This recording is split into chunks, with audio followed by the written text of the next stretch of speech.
जीवन का सबसे कीमती धन क्या होता है? एक शिष्य ने अपने गुरु से सवाल किया। गुरु ने इसका उत्तर देते हुए जवाब दिया कि चाहे मेरे पास पैसे ना हो, चाहे रहने के लिए छत भी ना हो, चाहे कोई सुख सुविधाएं ना हो, लेकिन अगर मेरा शरीर स्वस्थ है तो मैं दुनिया का सबसे धनवान आदमी हूँ। शिष्य ने पूछा कि गुरुदेव, आपकी उम्र 100 साल को पार कर चुकी है और फिर भी आप इतने स्वस्थ हैं। आपकी बुद्धि बड़ी ही तीव्र है और आपका चेहरा भी सूर्य की तरह चमकता रहता है और वहीं पर आपके बदन से भी चंदन से खुशबू आती है। शिष्य ने कहना जारी रखा कि गुरुदेव, मेरे मन में बहुत बार आया कि मैं आपसे इसका रहस्य जानूं, लेकिन संकोचवश मैं आपसे पूछ नहीं पाता हूँ।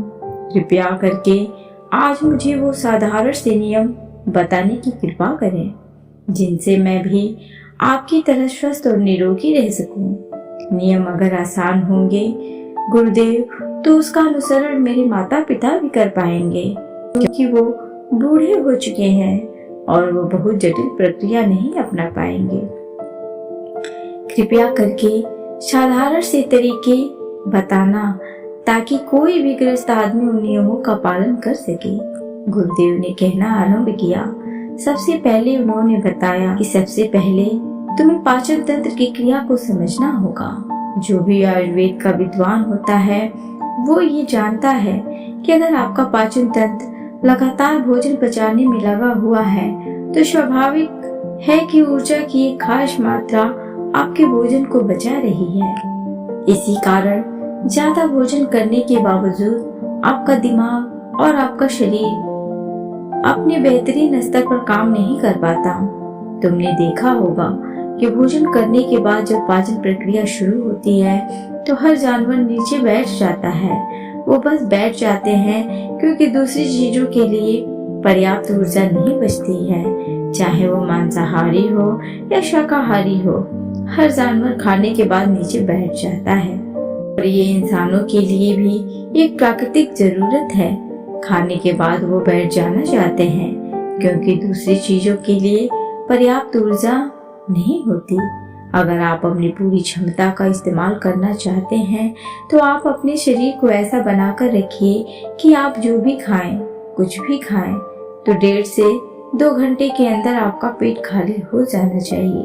पेट खाली होने का मतलब है पेट की थैली खाली होना, यानी कि जब भोजन आंत के दूसरे भागों में चला जाता है तब पेट खाली हो जाता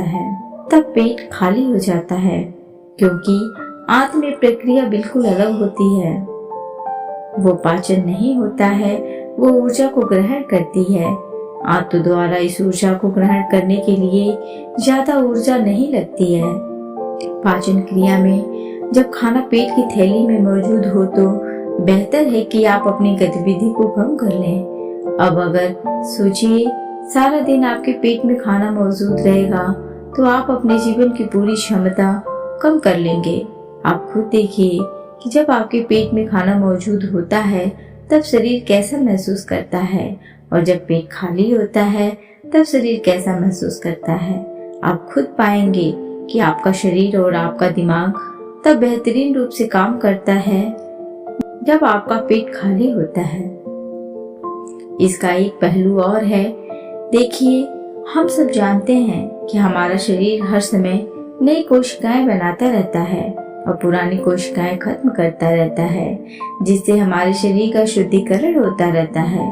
लेकिन जब भोजन हमारे पेट में होता है, यानी कि हमारा पेट जब खाली नहीं होता है, तो ये शुद्धिकरण 80% कम हो जाता है। वो सारी गंदगी जो शरीर से अपने आप बाहर निकलती थी, अब वो निकलनी बंद हो जाएगी, जो कुछ समय बाद आपके लिए तरह तरह की समस्याएं पैदा करेंगी। योग में पेट का साफ रहना बहुत ही महत्वपूर्ण होता है।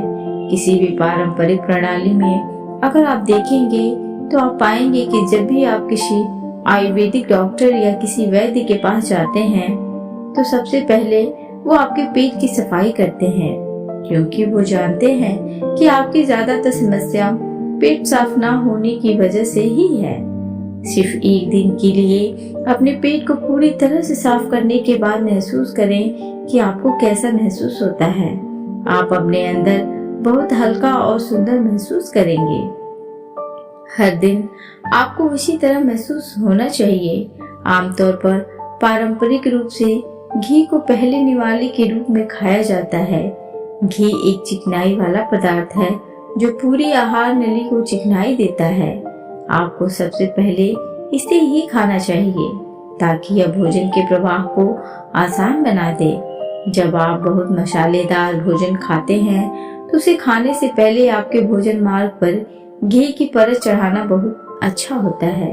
घी का महत्व ये है कि ये आहार नली को साफ रखता है। तो जो व्यक्ति घी का उचित तरीके से सेवन करता है उसका पेट हमेशा साफ रहेगा, क्योंकि वहाँ कुछ नहीं चिपकता, वहाँ कुछ भी लंबे समय तक ठहर ही नहीं सकता। पेट का कैंसर, आंत का कैंसर आजकल ये बहुत ही ज्यादा हो रहा है। तो अगर आप एक निश्चित मात्रा में घी का सेवन करते हैं तो ये घटना बहुत कम हो जाती है, लेकिन उसके लिए घी सही गुणवत्ता का होना चाहिए। सही तरीके से गाय या भैंस के दूध से बनाया जाए। अगर घी को उचित तरीके से गाय या भैंस के दूध से बनाया जाए तो इसके कई महत्वपूर्ण फायदे होते हैं।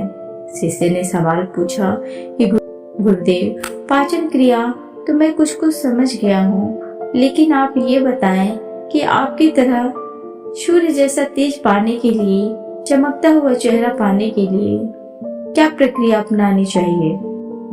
गुरु ने इसका उत्तर देते हुए कहना शुरू किया कि देखिए, आज के समय में बहुत सारे लोग सुबह उठते ही खाली पेट चाय पीते हैं। चमकता हुआ तेजस्वी लुक पाने के लिए हमें कुछ प्रक्रिया नहीं अपनानी, हमें बस अपनी दिनचर्या सही करनी है, अपना खान पान सुधारना है। सुबह खाली पेट चाय पीना जहर के समान होता है। वो धीरे धीरे आपके अंदर आपकी आंतों को कमजोर कर देता है। पेट में धीरे धीरे एसिडिटी होने लगती है और अपने आप मन और मस्तिष्क सुस्त पड़ते जाते हैं। सुबह उठते ही तुम्हें तांबे, चांदी या मिट्टी के बर्तन में रखा हुआ पानी पीना चाहिए, लेकिन चांदी और मिट्टी की तासीर ठंडी होती है, इसीलिए कफ, अस्थमा या दमा जैसे रोगी इसका उपयोग ना करें। रात में आपने चांदी, तांबे या मिट्टी के बर्तन में पानी रख दिया और सुबह खाली पेट बिना दातुन किए हुए उसे पी लिया। शिष्य ने सवाल किया कि गुरुदेव, बिना दातुन किए हुए अगर हम वो पानी पिएंगे तो हमारा बासी थूक हमारे अंदर ही चला जाएगा। गुरु ने उसे बताया कि वो तो अच्छी बात है, क्योंकि बासी थूक औषधि के समान होता है। गुरु ने चेतावनी दी कि देखिए, जिन लोगों को अल्सर, टीबी या निमोनिया है, उन्हें खाली पेट पानी नहीं पीना है। तांबे के बर्तन में रात में रखे हुए पानी में उसके संस्कार मिल जाते हैं।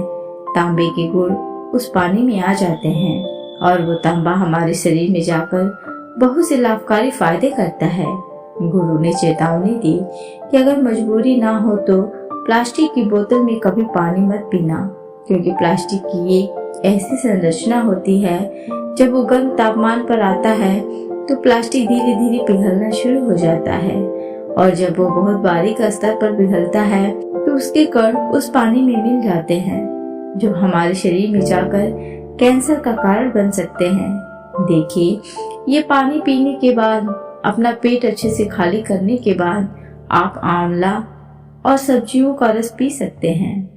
आप पीने में कुछ लोगों को थोड़ा कड़वा लग सकता है, लेकिन जहाँ तक शरीर को इतने सारे फायदे हो रहे हों, वहाँ पर थोड़ा कड़वापन तो बर्दाश्त किया जा सकता है। गुरु ने बताया कि ये भी सच्चाई है कि हर दिन एक जैसा खाना नहीं खाया जा सकता।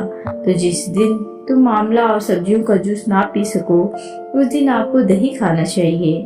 दही बहुत ही बेहतरीन आयुर्वेदिक औषधि के रूप में इस्तेमाल हो सकता है। अगर उसको सही से इस्तेमाल किया जाए तो हमारे शरीर में बहुत सारी बीमारियों को वो जड़ से खत्म कर सकता है। दही की एक पर्याप्त मात्रा लेकर उसमें गुड़, शक्कर या मिश्री का मिश्रण जरूर कर लें, ताकि आपको वो दही खट्टा ना लगे।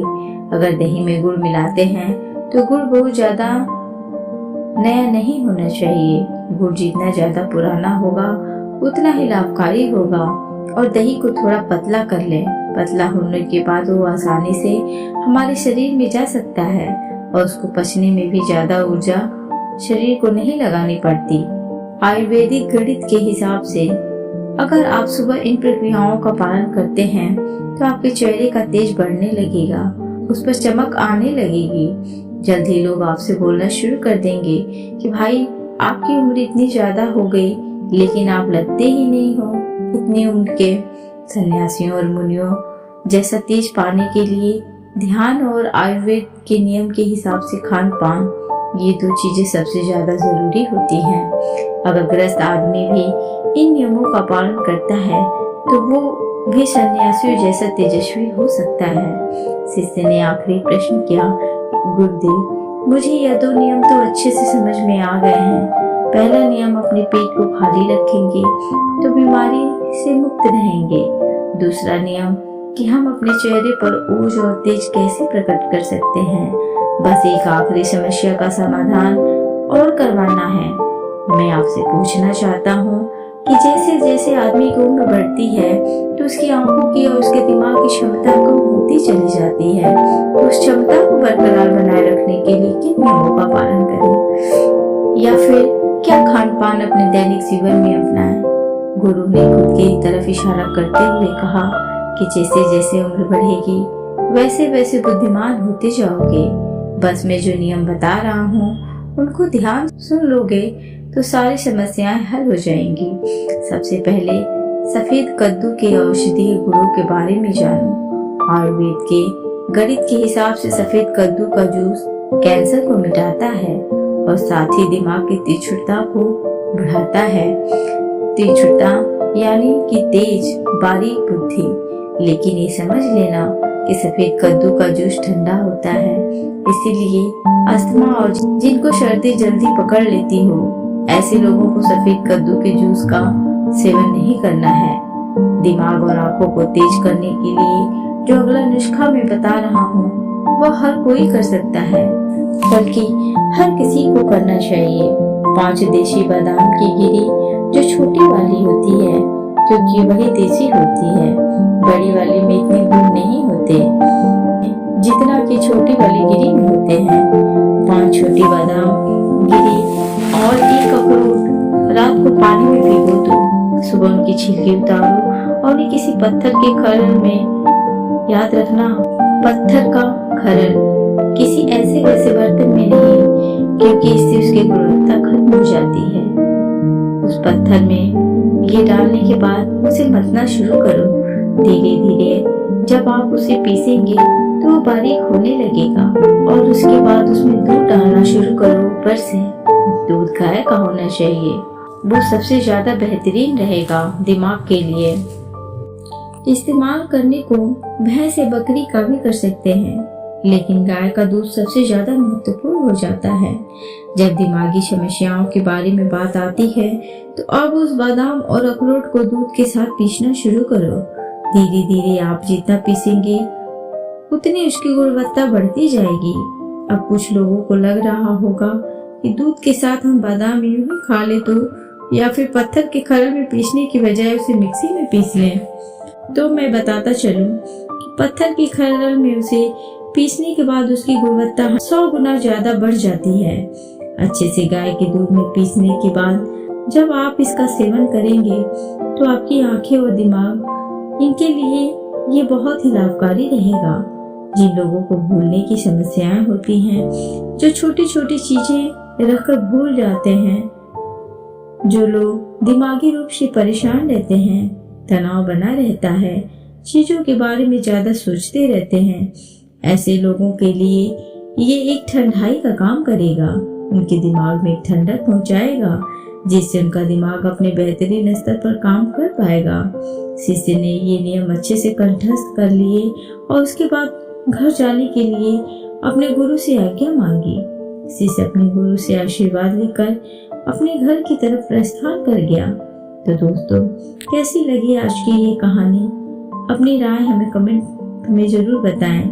अगर अच्छी लगी हो तो इस ऑडियो को और लोगों के साथ शेयर करें। साथ ही ऑडियो को लाइक एंड सब्सक्राइब करना ना भूलें। Thanks for watching.